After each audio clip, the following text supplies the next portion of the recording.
Value face value కోసం నేర్చుకున్నాం కదమ్మా. అయితే ఫేస్ వాల్యూ కోసం ప్లేస్ వాల్యూ కోసం నేను కొన్ని అడుగుతాను, చెప్పండి. ఫేస్ వాల్యూ అనేది చేంజ్ అవుతుందా అవదా?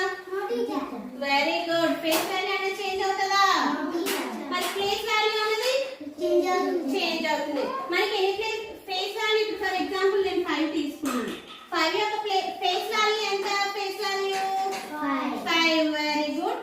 అయితే మనం ఎన్ని ప్లేసెస్ కోసం నేర్చుకున్నాం? 1s, 10s, 100. అది 5 వన్స్ ప్లేస్ లో ఉందనుకో, దాని యొక్క ప్లేస్ వాల్యూ ఎంతమ్మా?